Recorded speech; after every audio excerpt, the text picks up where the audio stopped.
A poco más de una semana de intento de golpe de Estado perpetrado por la oposición con apoyo evidente de Estados Unidos, se han dado declaraciones internacionales que traslucen o que dejan ver el interés geopolítico que representa la nación bolivariana. Medios internacionales presentan el asunto como la reedición de la Guerra Fría en el escenario. Entonces nos preguntamos, ¿qué análisis se desprende de las distintas movidas diplomáticas y reacciones internacionales que se han dado tras ese intento de golpe de Estado que se concretó en Venezuela el pasado 30 de abril? Desde un enfoque geopolítico, ¿es Venezuela escenario de una confrontación Rusia-Estados Unidos propia de los tiempos de la Guerra Fría? Y por otra parte, ¿son las sanciones económicas, en último caso estrategias de índole militar con consecuencias directas sobre la población? ¿Sigue la intervención militar esa opción con la que tanto amenaza Estados Unidos en ciernes? ¿Hay tiempo para distensiones políticas? ¿Una agresión militar podría acaso ser el mayor riesgo que padece la seguridad en el hemisferio occidental en este momento? Venezuela esquiva ante los halcones de la guerra. Esa es nuestra jugada crítica de hoy. Como siempre a esta hora se despliega el tablero de jugada crítica. Miramos últimos hechos, es decir, la noticia y también los actores que están involucrados y el respectivo análisis. Comenzamos con su compañía.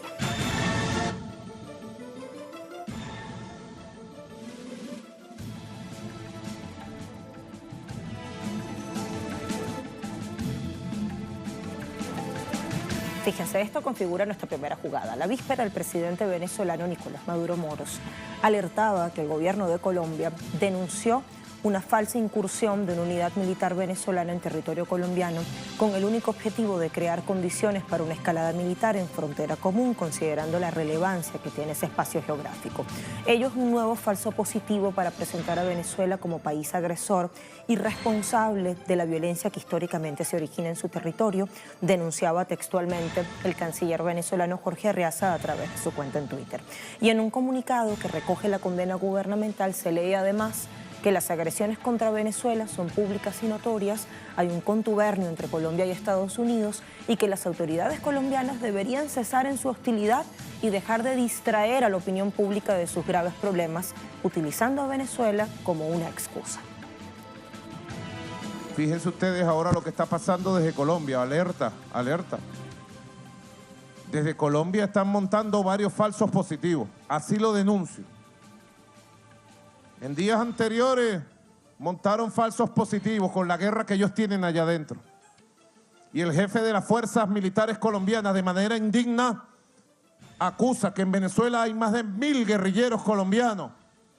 No, señor jefe militar, no es así. Ustedes tienen allá el berenjenal. Ustedes tienen allá una guerra de 60 años. No han querido hacer la paz. Firmaron la paz con la FARC y están matando a los guerrilleros de la FARC. Ahora hagan la paz ustedes y no acusen a Venezuela de su propia guerra. Es una guerra en Colombia entre paramilitares, guerrilleros, fuerzas de diverso calado. Ahora nos acusan a nosotros para una escalada. El objetivo es muy claro. Queremos que los iraníes salgan, queremos que los rusos se marchen, queremos que los cubanos se vayan. Eso es, en última instancia, lo que tiene que ocurrir para que se restablezca la democracia en Venezuela. Está muy claro, no creo que haya nada que el presidente diga que sea hoy incompatible con eso.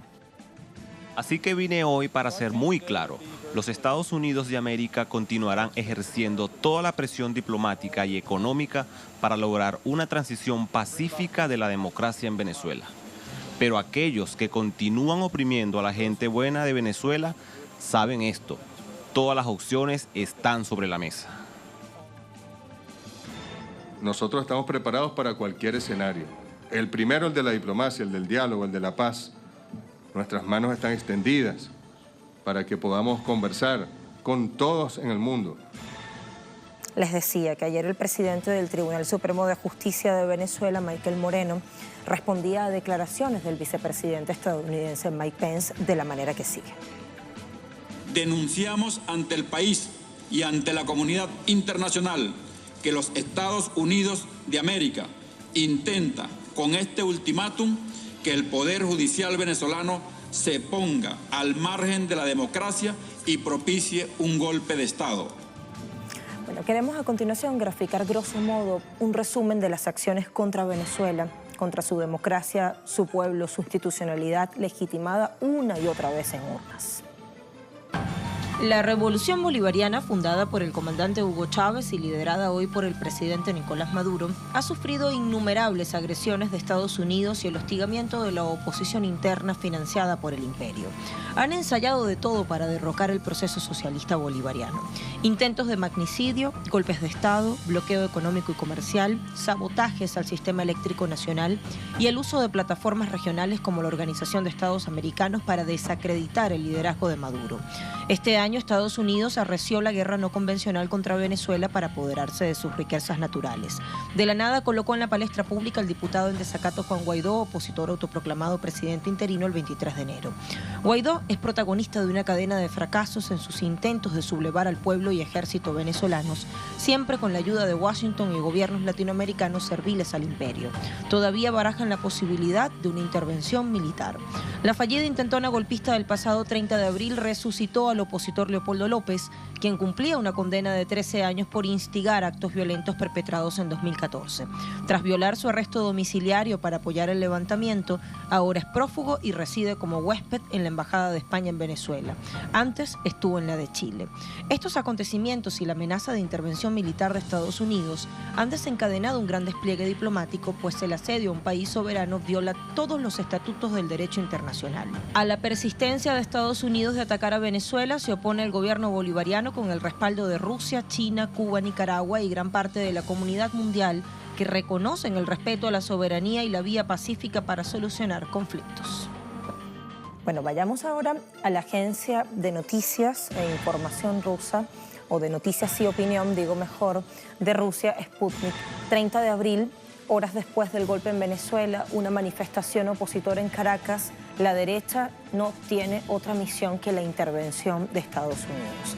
Entrevistado por este medio, el argentino Oscar Laborde, presidente del bloque del Frente para la Victoria, partido justicialista en el Parlamento del Mercosur, Parlasur, y director del Instituto de Estudios de América Latina Ideal, dijo que el intento de golpe, concretado el 30 de abril pasado, demuestra desesperación y añade textual: efectivamente, Guaidó no logra que nadie tome ahora seriamente su propuesta. Se ha transformado en un personaje un poco triste, un personaje menor con grandes pretensiones de ser el presidente de Venezuela sin haber sido votado para ello. Cierro comillas allí y me voy ahora a The Grey Zone, que publicó exactamente el 6 de mayo una nota de Ben Norton, periodista, escritor y reportero de este medio, cuyo título es Noticias falsas. CNN afirma falsamente que el líder golpista venezolano designado por Estados Unidos fue elegido, entre comillas. Vamos a mirar el contenido. Fue exactamente el 5 de mayo cuando esta cadena corporativa publicó un artículo o un informe intitulado Un helicóptero militar se estrella en Venezuela, matando a 7 personas en medio de protestas. Y se lee adentro en el cuerpo de la nota: el accidente del helicóptero se produjo a medida que aumenta la presión sobre Maduro para que renuncie luego de las elecciones en enero, en la que los votantes eligieron al líder de la oposición, Juan Guaidó, en lugar de él como presidente, o en lugar a él como presidente, haciendo alusión a Maduro. Una completa ficción. No hubo elecciones en Venezuela en enero, los votantes no eligieron a Juan Guaidó y nunca lo han hecho, es una fabricación, refiere el autor Ben Norton. Dice: no hubo anuncio público ni disculpas por esta información falsa tendenciosa, escrita exactamente por los periodistas Jen Bonner y Jackie Castillo, con colaboración de otros 4 reporteros: Ryan Brownie, Claudia Domínguez, Sandra Sánchez y Natalie Gallón. Bueno, me voy ahora a Misión Verdad. Este sitio de investigación tiene el siguiente artículo: Venezuela, auge y caída del mito de Leopoldo López. Es de la autoría de Augusto Márquez. La publicación es del día de ayer, 8 de mayo. Y el autor, después de una descripción muy detallada de los hechos y sobre todo de los orígenes de Leopoldo López, concluye 3 cuestiones. Como primer punto, esto que vemos en pantalla, la falta de apoyo social alrededor de la figura de Leopoldo López no solo implica el derrumbamiento de un mito político, sino la ausencia de una figura sólida dentro de la élite dominante para que Estados Unidos gestione el reordenamiento político y económico de Venezuela, estableciendo un consenso social perdurable. Y esto trae como consecuencia, a juicio de Augusto Márquez, que la injerencia sea mucho más directa. Segundo tópico, el viraje generado por Chávez fue profundo, al punto tal que amplios sectores de la población resisten a la seducción de una figura icónica de la clase dominante que es proyectada como el modelo a seguir. Visto esto a escala regional, significa que el país político marcha en dirección contraria a esas tendencias supremacistas en las cuales la palabra de la élite blanca y millonaria decide el destino político. Y finalmente, corto y conciso, y tiene algo de conexión con lo que mostrábamos de Grey Zone o de The Grey Zone, los medios mienten siempre. Ahí están esos 3 puntos conclusivos. Puede visitar Misión Verdad y leer todo el escrito completo. Nos actualizamos a esta hora y qué mejor que conectar con Caracas, Venezuela. Allí nos espera nuestra corresponsal, Madeleine García. Hola, Madeleine. Hola, te saludamos. Bueno, Madeleine, hay últimas declaraciones que son realmente contundentes y que dejan traslucir una vez más la postura gubernamental. El presidente decía ayer, se prepara desde Colombia un falso positivo. Por allí nos centrábamos en nuestra jugada. Así es. Todo esto, hay que decirlo, está en el contexto de lo que ha venido ocurriendo desde el 30 de abril, un golpe de Estado en desarrollo que logró frustrarse ese mismo día, pero que tuvo sus secuelas posteriormente. Y esto implica acciones desde los países aliados a Estados Unidos y los países que apoyan a la oposición venezolana, en este caso Colombia, que ha dicho que desde Venezuela se prepara una agresión, que han incursionado militares a territorio colombiano y que desde acá está la guerrilla, bueno, como ya lista para atacar a Colombia, cuando en realidad todo el mundo sabe que Colombia tiene una guerra de 60 años. Es lo que el gobierno ha denunciado como operaciones de bandera falsa, que además, queremos recordarlo, iniciaron desde el propio 23 de febrero, cuando se intentó ingresar la supuesta ayuda humanitaria de manera obligada, y el primer fake news, o si se quiere, esta operación de bandera falsa, fue cuando 2 tanquetas de la Guardia Nacional fueron robadas, Lucía, lo podemos recordar, y estas tanquetas arrollaron a un grupo de personas que estaban justamente en el puente Simón Bolívar, que los sorprendió el cierre de la frontera por parte del gobierno colombiano, y luego el gobierno venezolano hizo lo propio, y que intentaba verse como una agresión de Venezuela hacia Colombia. Luego eso fue inmediatamente desmontado por la presencia de nosotros allí en el puente Simón Bolívar. A partir de ese momento una serie de acciones han continuado.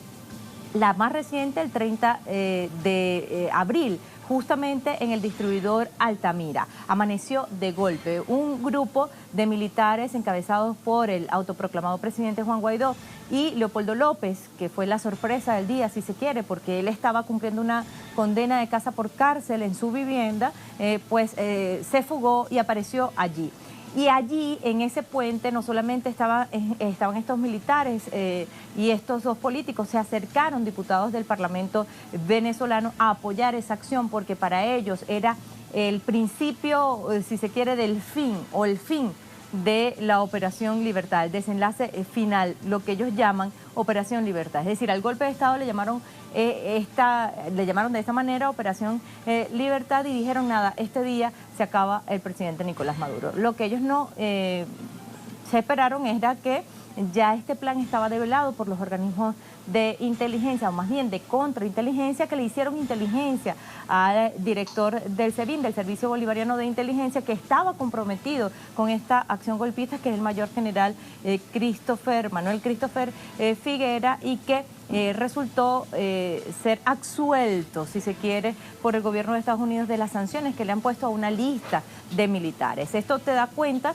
que estas sanciones son políticas y no precisamente por lo que ellos argumentan, que es por corrupción, por narcotráfico. Es decir, es un chantaje de esta manera. Y este general incurrió o fue la cabecilla de este golpe de Estado fallido. De allí en adelante, pues el Ministerio Público ha comenzado una investigación a 10 diputados que de manera pública y notoria estaban allí justamente y comunicacional en el distribuidor Altamira, el Tribunal Supremo de Justicia dijo que habían suficientes méritos para continuar la investigación y que como los presuntos delitos fueron en flagrancias, no le correspondía el antejuicio de mérito.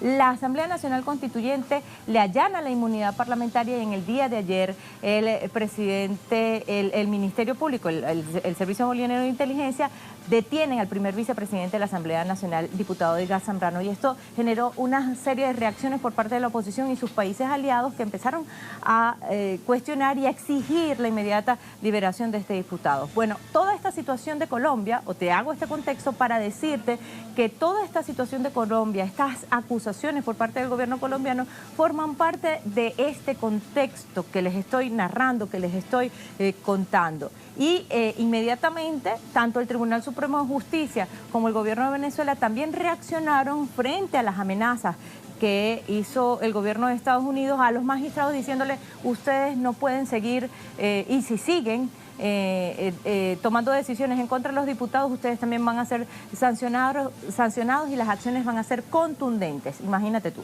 Esto evidentemente generó todas estas reacciones y en el día de ayer se pronunció el presidente Nicolás Maduro haciendo esta denuncia de mantenerse alertas, en cuidado de lo que pueda pasar en la frontera con Colombia, porque forma parte de las agresiones que continúan y de este golpe de Estado. Lucía. De reforzar la seguridad, Madeleine, muchísimas gracias por ese recuento que nos haces, que nos da idea de la sistematicidad de las acciones y de la magnitud del plan, además de lo que está ocurriendo en tiempo presente, lo que está ocurriendo en este momento en casa. Bueno, fíjense ustedes, desde Washington, quiero sumar a quien ven en pantalla, a Jorge Gestoso. Jorge, hemos sido testigos de varios movimientos diplomáticos de los que no ha estado excluido Estados Unidos. Si puedes contarnos qué se ventila desde allá.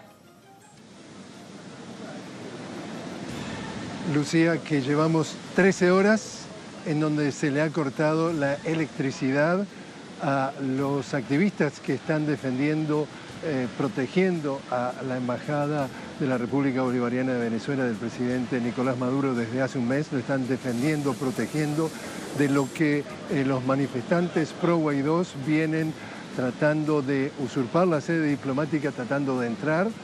Y como no lo logran, entonces están practicando exactamente la misma estrategia que se está practicando dentro de Venezuela. Y a propósito de este corte de la electricidad, el autoproclamado embajador de Venezuela aquí en Washington, embajador autoproclamado del autoproclamado Juan Guaidó en Twitter, luego que se cortara la electricidad aproximadamente a las 10 de la noche, anoche publicó y dice: hemos decidido a partir de este momento no tendrán energía eléctrica, próximo paso, la salida. Ahora, lo que es interesante, Lucía, es que hay una llamada Convención de Viena firmada por los Estados Unidos, por Venezuela en el año 1961.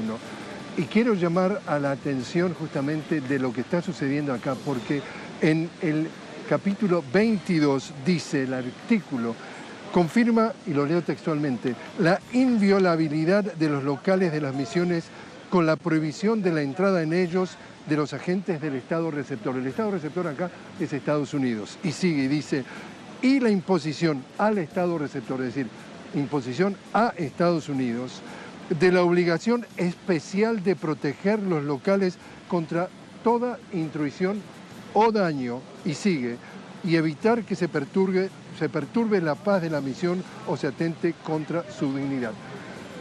Te comento esto porque si vamos letra por letra o palabra por palabra, te das cuenta el número de violaciones que se están llevando a cabo. El corte de electricidad es una de ellas, quizás la más reciente, pero el hecho de que estos manifestantes hayan decidido acordonar el perímetro para evitar que entren y salgan quienes están defendiendo entonces la embajada.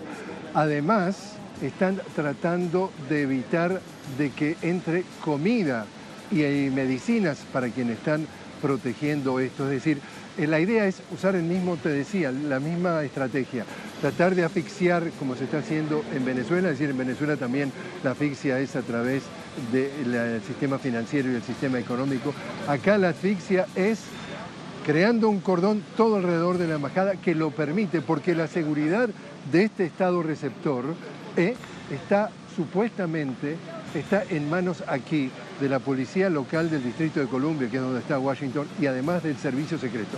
Y el servicio secreto y la policía están por todas partes, están dejando que estos señores no solamente acordonen la embajada, no solamente que disturben a todo el orden público, porque todo el tiempo están tratando de atacar o de hacer bullicio o de hacer todo tipo de expresiones que puedan deteriorar, como acá dice, se atente contra la dignidad o perturbe el orden. Es decir, lo que queda por verse es cómo es que, si está claramente establecido que hay un pacto, es decir, hay un convenio, hay una convención en donde Estados Unidos tiene la obligación de garantizar y proteger esta sede diplomática, tengan que venir en lo que se ha llamado el colectivo para la protección de la embajada, es decir, activistas para evitar de que todas estas infracciones, todos estos abusos al derecho internacional y nacional estén pasando enfrente de todo el mundo. Los activistas que están en el interior nos dicen que sí tienen agua, no tienen electricidad y que además ya están sometiendo a todas las autoridades, ya sean locales, la policía local, el gobierno local e incluso el gobierno de acá del Congreso de Washington, reclamaciones para que restituyan inmediatamente el servicio eléctrico. Y por último te cuento, Lucía, que en pocos minutos, supuestamente en unos 5 minutos, precisamente este colectivo para la protección de la embajada estará dando una conferencia de prensa para actualizarnos entonces lo que está pasando. Esto de que ustedes por allí pueden escuchar en el fondo es lo que les decía, es la agresión. Esta agresión que tienen estos manifestantes es verbal, pero también es física, descalifican absolutamente a diestra y siniestra, y esto nada, vuelvo y te repito, nada lo para ni lo intenta parar la policía. Y cuando tratan de entrar la comida para los activistas, estos manifestantes, estos pro-Guaidós, los atacan directamente, atacan a la comida de tal manera de que puedan entonces, entre comillas, hambrear a quienes protegen esta sede diplomática. Y debemos recordar también dos cosas, Lucía, importantes. Que las Naciones Unidas, la mayor organización mundial, al único Estado que reconoce es al Estado de la República Bolivariana de Venezuela del presidente Nicolás Maduro. Estos señores, los Guaidós manifestantes, no representan a ningún Estado. Por otro lado, ellos argumentan de que hay 50 países que han reconocido al autoproclamado. Otro detalle que tú y yo sabemos muy bien, que en el mundo hay 193 países. De esos 193 países, 120 de ellos están absolutamente organizados a través del movimiento de los países no alineados. Y el presidente de esa organización es nada menos que el presidente Nicolás Maduro, que sigue siendo el presidente en este momento. Es decir, que la organización más importante, la segunda más importante después de Naciones Unidas, sigue teniendo como presidente al presidente Nicolás Maduro.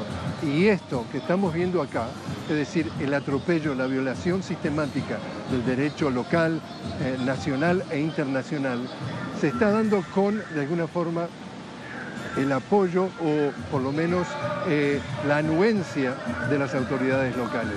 Esto es entonces lo que está pasando, y entonces ahora, como están por dar la conferencia de prensa, quienes justamente, como te decía, están protegiendo, resguardando la embajada para que no se pueda escuchar lo que dice, les lanzan entonces una andanada de bullicio, una andanada de sirenas, de todo tipo de ruido, para justamente, ese es el tipo de libertad de expresión que están promoviendo, Lucía.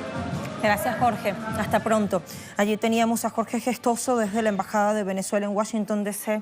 Y bueno, tenemos entonces que profundizar con nuestros analistas en las razones o en qué justifica esta asfixia en lo micro, en lo macro y en varios espacios-tiempo de forma simultánea, como nos estaban contando Madeleine y Jorge Gestoso desde Caracas y Washington, D.C. respectivamente. Y retomo yo algunos interrogantes que planteábamos en la editorial, conducentes a la profundización en el próximo segmento, que determina terminan estos últimos movimientos diplomáticos que se han dado a escala internacional atinentes a Venezuela, si acaso Venezuela es el referente en el que distintos polos de poder o potencias del mundo están enfocándose para dirimir nudos críticos y principales contradicciones.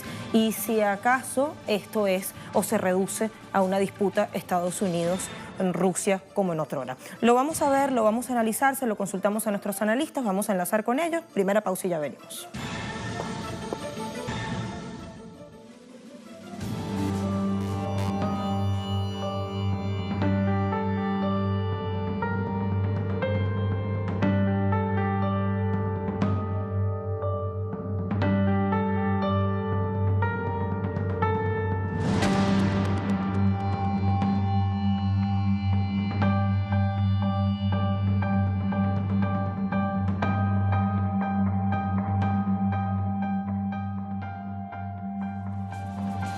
Venezuela, esquiva y resistente ante los halcones de la guerra. Ese es el título que hemos puesto hoy a nuestra jugada crítica para resumir todo este caudal de información y de análisis que vamos a tener muy pronto.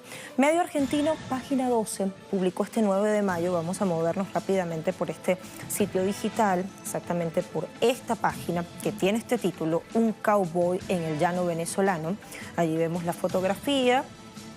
Ya vamos a ver acá abajo en el texto, en entrevista de ayer, el canciller español, que es quien vemos en la fotografía, Josep Borrell, dijo que Estados Unidos actúa en Venezuela como un cowboy que va diciendo, mira que desenfundo, y mantiene una actitud patotera. Asegura que es partidario de una negociación que culmine en convocatoria electoral. Esto solo puede tener una salida que permita ir a elecciones y rechazamos manifestaciones que bordean intervenciones militares, refería textualmente Borrell.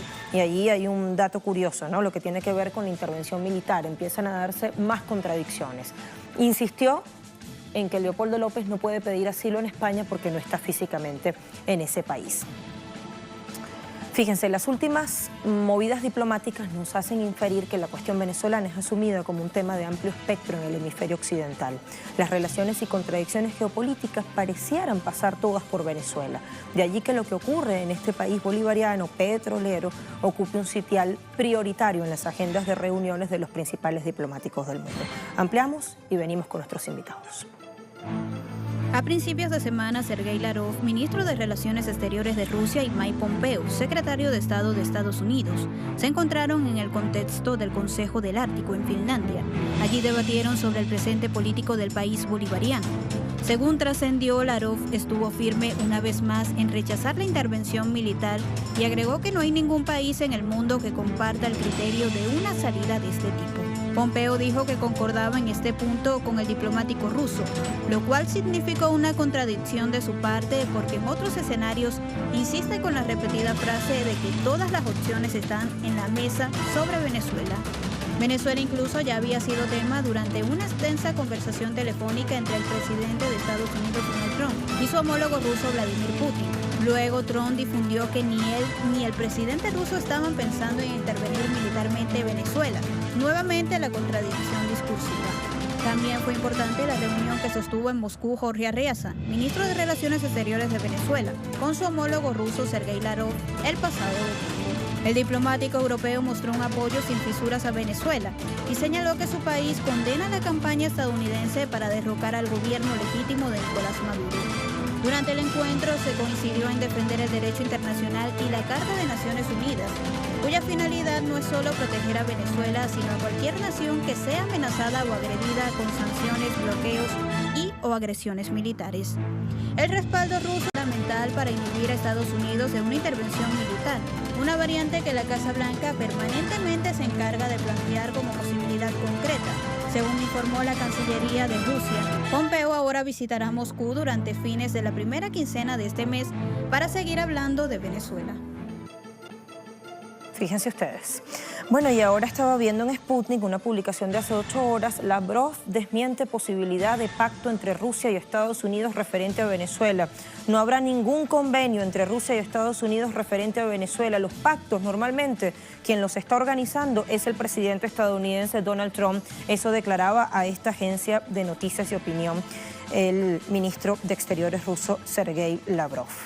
jefe de la diplomacia rusa. Sumemos análisis e interpretación de los hechos. Nos acompañan hoy Fernando Buenabat, filósofo, escritor, está en Argentina, y Breno Altman, periodista brasileño, director de Ópera Mundi. Ya les veo a los dos en pantalla, muchísimas gracias. Breno está desde su país natal. Comienzo con Fernando. A este punto, Fernando, ¿cómo ve las cosas? Bueno, tenemos a Breno en pantalla, entonces con Breno.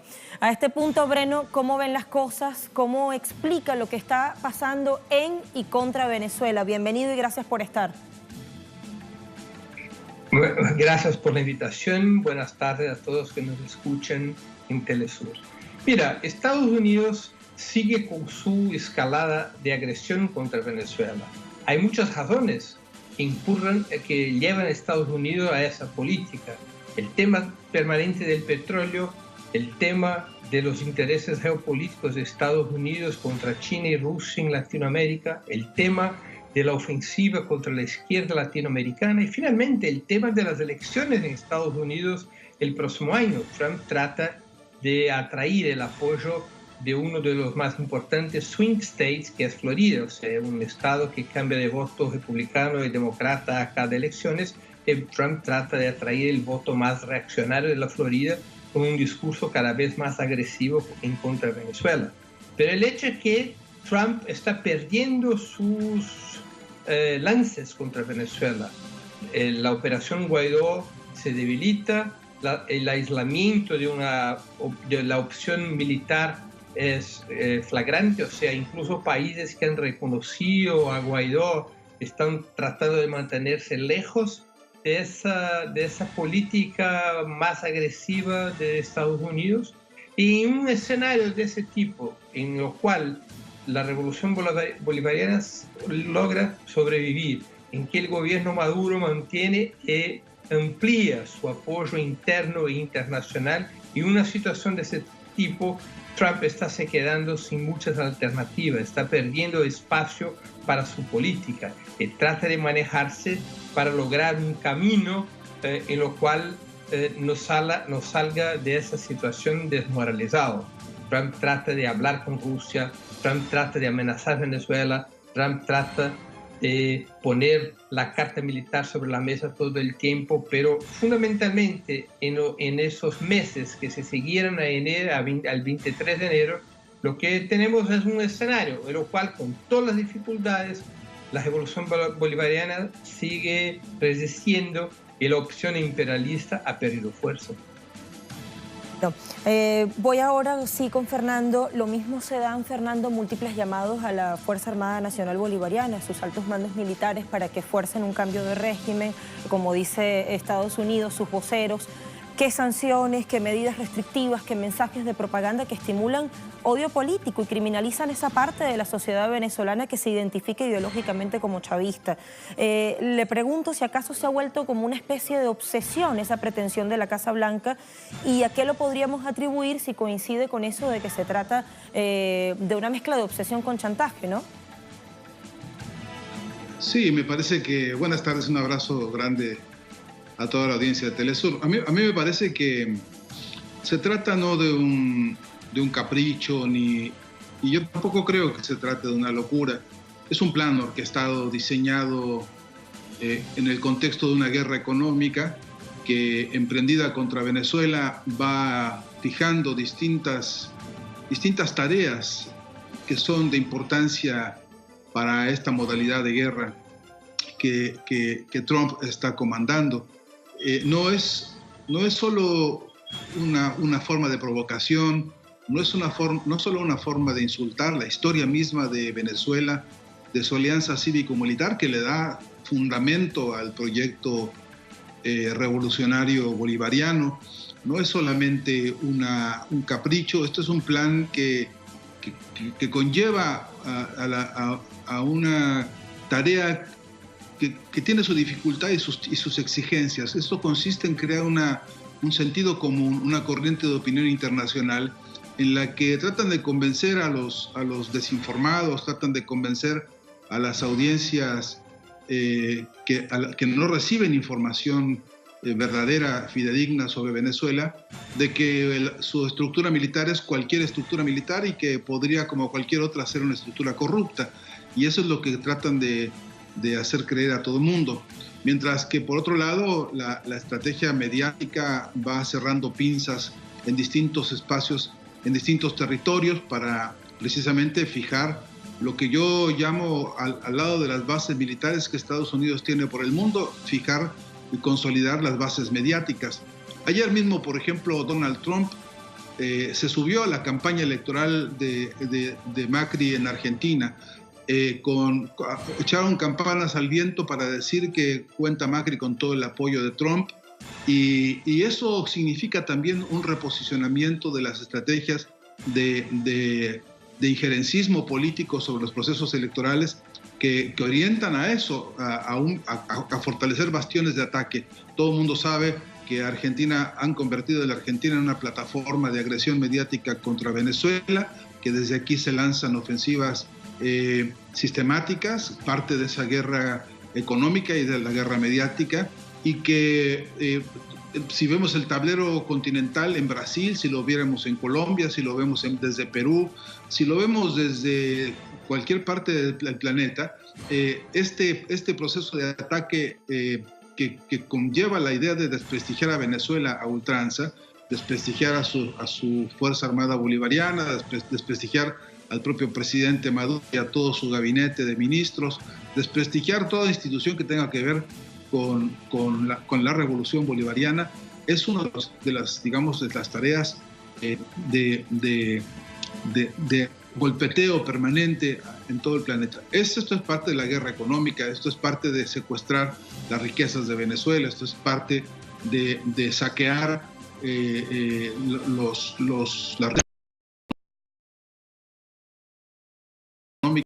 las reservas en oro, etcétera.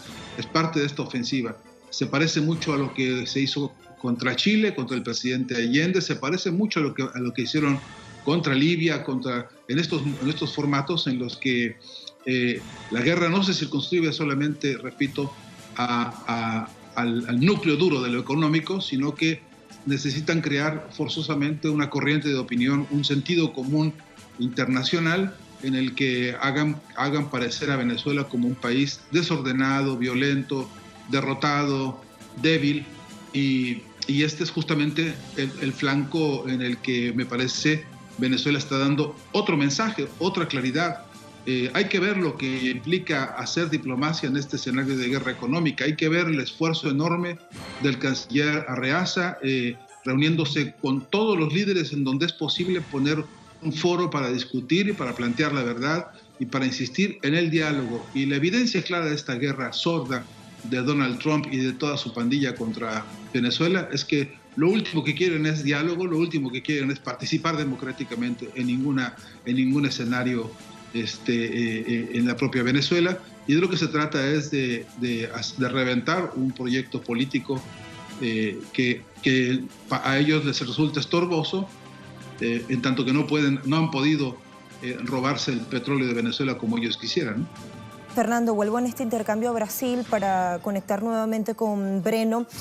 Breno, en la llamada ruta destituyente hay varias contradicciones discursivas y de facto, y allí nos surge la duda si es que no logran ponerse de acuerdo entre Pentágono, Casa Blanca y otros que hacen parte de la institucionalidad estadounidense.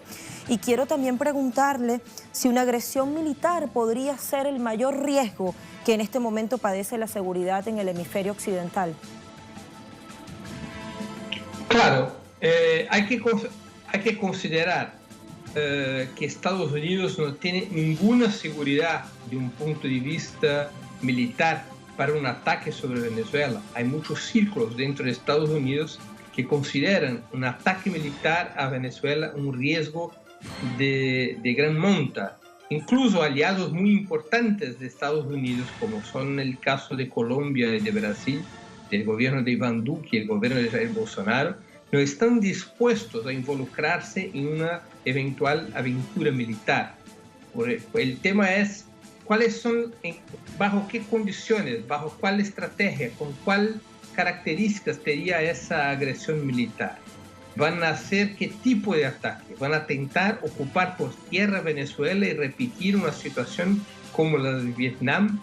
van a intervenir como una fuerza de ocupación o van a hacer como lo hicieron en Yugoslavia, cuando trataron de bombardear el país hasta destrozar su infraestructura, los edificios del gobierno, de tal suerte que provocara una crisis interna a partir de la destrucción de la economía del país. ¿Por dónde saldría ese ataque militar? No es una cosa sencilla. Muchos generales del Pentágono tienen muchas dudas sobre esa opción y consideran que se trata de más un bluff de Trump do que una posibilidad real.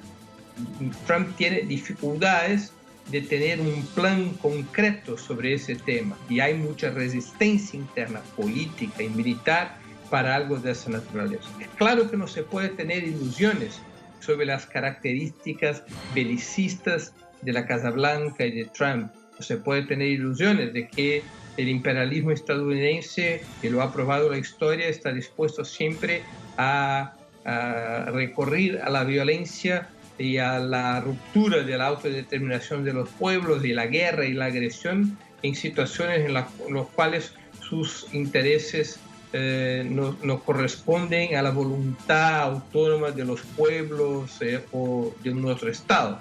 Pero las dificultades no son pequeñas. Además del aislamiento internacional para una opción de ese tipo, Estados Unidos tendría que hacer ese ataque por sí mismo. No tendría ni siquiera la cobertura de la Organización de los Estados Americanos, porque hasta el momento no tuvo 2/3 de los votos ni siquiera para que la OEA reconociera el autoproclamado gobierno de Guaidó. Por tanto, la OEA no puede servir de pantalla para un ataque americano. Esa pantalla, Estados Unidos tendría que actuar sin ese tipo de pantalla, un ataque aislado, un ataque de tipo colonial y un ataque en lo cual las condiciones militares no son seguras, son inestables, son amenazadoras para la gran potencia imperialista. Y eso se está diciendo a Trump. Muchos de sus generales, muchos de los generales del Pentágono están advirtiendo a la Casa Blanca de que eso es una aventura muy peligrosa. Gracias, Breno. Y termino con Fernando. Fernando, Rusia insiste en la concertación política, en la vía diplomática, en el respeto a las leyes nacionales e internacionales. Está proponiendo una coalición de países dentro de Naciones Unidas contrapuesta a una intervención militar. Su canciller trató el asunto con su homólogo de Estados Unidos. Tienen pautado próximo encuentro en Moscú en la primera quincena de este mes, decíamos. ¿Cree que hay tiempo para distensiones políticas o no? No creo que haya tiempo porque no hay voluntad por parte de Estados Unidos, de Donald Trump particularmente, para semejante distensión. Yo el análisis que se hace sobre el poco consenso, el poco apoyo que tendría Trump para continuar con esta agresión a Venezuela, agregaría el propio escenario político de Estados Unidos, que es un escenario que no se puede omitir en el análisis, porque el propio Donald Trump adentro de su país tiene una larga lista de problemas políticos muy serios. En buena medida, todo este escándalo que hace a propósito de Venezuela, para él, en su hipótesis, representa ganar simpatías con los sectores empresarios o con los sectores de la derecha y la ultraderecha norteamericana.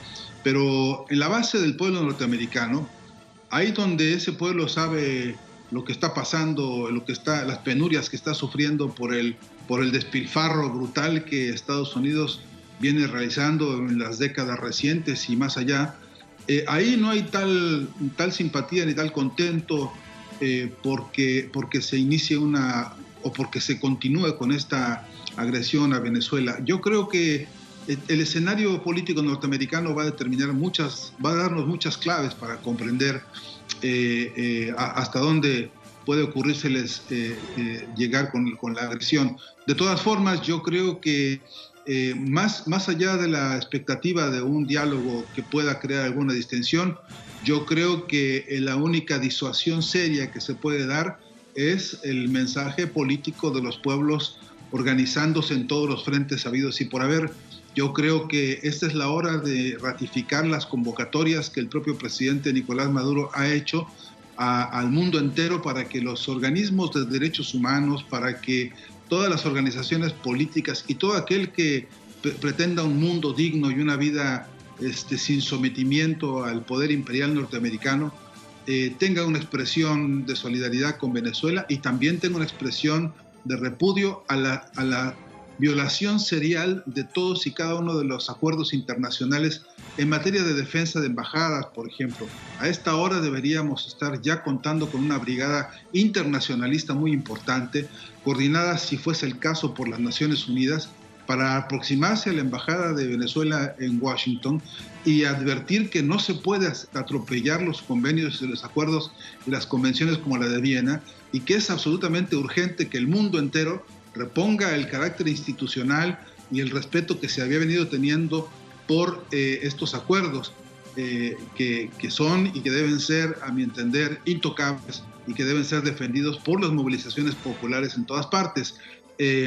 Así como algún día se repudió que se atacara la Embajada de Cuba durante el golpe de Estado contra Venezuela y contra el presidente Hugo Chávez, así como se ha repudiado incluso en la Embajada Española ahora mismo en Caracas el hecho de que alguno intentara ir más allá de los muros de esa Embajada Española. Así hay que hacer valer el respeto, a mi entender, por todos los espacios que por acuerdo político internacional se han validado diplomáticamente. Pero esto, repito, no depende solamente de la voluntad de algunas direcciones políticas ni de algunas jerarquías, depende de la movilización social en todo el mundo, y creo que este es uno de los grandes importantes momentos para que esta convocatoria se ratifique. Repito, aún habiendo alguna voluntad de algunos líderes para producir escenarios de diálogo, ese escenario de diálogo tiene que estar acompañado por un clamor internacional, y me parece que esa es la verdadera fuerza que va a modificar este escenario de agresión contra Venezuela. Nuevamente gracias, Fernando Buenabad desde Argentina y Beno Alman desde Brasil. Ha sido un placer compartir con ustedes y escuchar las consideraciones que habían tenido para nuestra audiencia.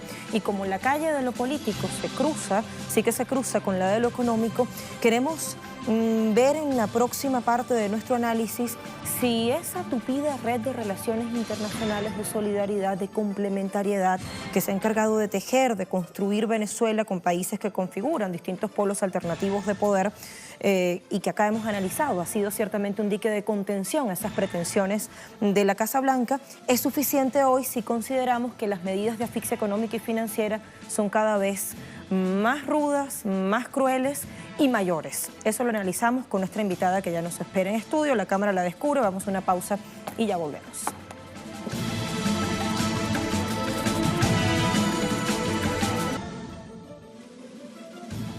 Bueno, como varias veces hemos demostrado en esta jugada crítica, muchas son las razones que explican las pretensiones de Estados Unidos sobre Venezuela. Las hay de índole política y tienen que ver con ese desafío que representa la revolución bolivariana, la ideología chavista y la apuesta por un mundo multipolar a la hegemonía estadounidense y a la doctrina Monroe. Y también las hay económicas, y en ello se conjuga que ha sido una vía efectiva usada por Estados Unidos cuando ha querido remover gobiernos y desestabilizar naciones, y en este caso porque Venezuela también ha hecho inéditos esfuerzos por retar a esa hegemonía del dólar, a la hegemonía financiera de Estados Unidos, y porque tiene abundantes recursos naturales en casa, en lo cual pareciera Estados Unidos tener interés material. Un punto clave de la política del gobierno bolivariano ha sido el fuerte apoyo que ha logrado el presidente Nicolás Maduro en diversos ámbitos. En ese sentido, la reciente gira que llevó adelante el ministro de Relaciones Exteriores, Jorge Arriaza, por países de Europa, Oriente Medio y África, fue estratégica. El diplomático sigue fortaleciendo una tupida red de relaciones y solidaridad, forjando nuevos vínculos y denunciando la injerencia de Estados Unidos en asuntos exclusivamente competencia de los venezolanos. Al mismo tiempo, ha logrado cosechar importantes respaldos al interior de las Naciones Unidas. En ese ámbito, más de 140 países reconocen a Nicolás Maduro como el presidente legítimo de la República Bolivariana de Venezuela. El ministro Jorge Arriaza ha emprendido esta gira con una doble finalidad. Por un lado, denunciar la intromisión estadounidense, pero también celebrar importantes acuerdos económicos que le permitan saltar el cerco de sanciones financieras que la Casa Blanca y sus naciones súbditas le han impuesto a Venezuela, para asfixiarla económicamente. Con Sudáfrica se avanzó en importantes acuerdos en materia farmacéutica, agroindustrial y minera, y con Namibia en vivienda y telecomunicaciones. Con Turquía se afianzaron los vínculos en alimentos y de refinamiento de oro. Con Siria se fortalecieron los lazos entre empresarios de ambos países. También se firmaron 11 acuerdos con Rusia en materia de petróleo, comercio y finanzas. De la ronda de negocios participaron 89 empresas rusas y 36 venezolanas. Al mismo tiempo se avanzó en acordar la presencia rusa en la franja del Orinoco. Sigamos analizando ahora junto a Pascualina Curcio, economista venezolana, es además profesora titular de la Universidad Simón Bolívar, que queda en Caracas, Venezuela. Pascualina, gracias por estar acá. Bueno, gracias a ustedes por la invitación. Bueno, ¿estás de acuerdo en que los desequilibrios y desórdenes que pudiera estar atravesando en este momento en términos económicos en la práctica son consecuencia directa del estilo de boicot que ha impulsado Estados Unidos y que ha vertido sobre Venezuela? Sí, bueno, sin duda, ¿no? Son muchos los factores, pero lo determinante es justamente estas agresiones económicas que ya desde hace varios años han aplicado contra el pueblo de Venezuela y que han arremetido los últimos meses particularmente, ¿no? Aquí tenemos distintas prácticas. Por una parte, esas medidas coercitivas unilaterales, ilegales, porque violan el derecho internacional, conformadas por bloqueos financieros, embargos comerciales, lo que llaman las sanciones, que no es contra personas, es contra todo un pueblo en la medida en que, por ejemplo, te afectan la principal empresa, Petróleos de Venezuela, que genera el 98% de los ingresos. Bueno, ese mecanismo nosotros hemos estimado está alrededor el impacto en pérdidas económicas de más de 20.000 millones de dólares para la economía venezolana, que incluye, por ejemplo, el robo de la empresa Citgo, filial de PDVSA, eso está alrededor de unos 18.000 millones de dólares, pero luego retenido en el Banco de Inglaterra en oro unos 1.300 millones de dólares más, en el Novobank también 1.500 millones de dólares. Eso va sumando, para que tengamos una idea. Nosotros con 4.000 millones de dólares al año importamos medicamentos y alimentos para la población venezolana, es decir, eso representa casi 6 años de importación de alimentos y medicamentos, ¿no? Ese ha sido uno de los mecanismos, esas medidas coercitivas que rayan además en crímenes de lesa humanidad porque afectan de forma sistemática y consciente, porque los propios voceros de la Casa Blanca han dicho que seguirán asfixiando al pueblo venezolano, rayan en lo que se define como crímenes de lesa humanidad. Y luego han tenido otras prácticas también, y es que desde lo interno han atacado nuestra moneda, el bolívar, que ha generado una hiperinflación y por lo tanto el deterioro del poder adquisitivo y la contracción de la economía. Nosotros, bueno, ese ataque a la moneda, que no es nuevo, lo han aplicado en otros momentos, que nosotros decimos es un arma imperial en el marco de esta guerra económica, hemos estimado que tiene un efecto de 90.000 millones de dólares más en cuanto a pérdidas económicas. Por eso, para la economía venezolana y por lo tanto para el pueblo venezolano, ¿no? Está también una cuestión, Pascualina, que tiene que ver con el sistema de compensación de pagos controlado por la Reserva Federal estadounidense. Rusia, China han logrado desarrollar métodos alternativos. Venezuela, ¿cómo puede utilizar esas alternativas? Sí, ¿Puede inscribir allí? Justamente parte de ese bloqueo financiero es que nos impiden hacer transacciones financieras pasando por el sistema SWIFT, principalmente en dólares. Entonces, el fortalecimiento de las alianzas con China y Rusia, que están avanzando en lo comercial hacia la ruta de la seda, pero que además se complementa en lo financiero con otros sistemas de compensación de pago que sortean ese sistema SWIFT, ¿no? Sobre todo Rusia, que también está bloqueado por Estados Unidos. Entonces, la idea es que Venezuela se enrute, no solo en lo comercial, en la seda, en la ruta de la seda, sino que también se incorpore estos nuevos sistemas de compensación de pago, allí con los BRICS, incluso Brasil, China, Rusia, la India, están avanzando en un sistema de compensación de pagos conocidos como los BRICS Pay, justamente con otro, distinto al SWIFT, pero que además utiliza otra moneda. Y allí lo importante de esta confrontación entre la hegemonía de Estados Unidos con el dólar, el petrodólar papel, y China y Rusia y los BRICS y estos países de la ruta de la seda que avanzan con el petroyuan oro, una moneda basada, respaldada en el oro, el yuan respaldado en el oro, que viene a serle, digamos, un contrapeso a ese poder hegemónico del dólar. Allí Venezuela, y no es casual, está en el centro, Nosotros decimos que es la joya de la corona. ¿Por qué? Porque no solo geográficamente está en el centro, en esa ruta de la seda, sino que en el Petro Joan Oro tiene la primera reserva de petróleo y una de las primeras reservas de oro. Entrar en Venezuela por parte de Estados Unidos le daría una gran ventaja en esta confrontación, en esta geopolítica mundial. Además de las relaciones de complementariedad con países fuertes que hacen posible transferencia del conocimiento, de tecnología, de recursos, y pare de contar, como Rusia, China, internamente, ¿cuál es la clave para la recomposición del tejido económico y financiero, Pascualina? Y si eso es posible. Sí, bueno, es posible porque Venezuela tiene, como te decía, muchas riquezas, ¿verdad? Y hay que aprovechar esa riqueza. A lo interno, fortalecer nuestro bolívar para evitar que sea atacado y evitar esta hiperinflación que está generando, que a lo interno de verdad afecta. Y para ello tenemos, como te decía, una de las principales reservas de oro, tenemos una de las principales reservas de petróleo. Sustentar el bolívar, el respaldar el bolívar en el oro es una de las propuestas, pero además de eso, el uso de las divisas que le demos en la exportación de petróleo, ¿no? Avanzar hacia un modelo que rompa con esa dependencia, sobre todo la dependencia de necesidades vitales hacia Estados Unidos. Eso es un trayecto que viene desde hace tiempo, cuando estaba el presidente Chávez, esa visión pluripolar y multicéntrica, no depender solamente de los Estados Unidos, y a lo interno, bueno, digamos, avanzar hacia esa independencia tecnológica con las riquezas que tenemos y mirar también hacia Oriente. Pascualina, gracias por estar acá en La Jugada Crítica. Hasta pronto, esperemos tenerte de nuevo. No, gracias a ustedes. Pasamos a nuestras conclusiones.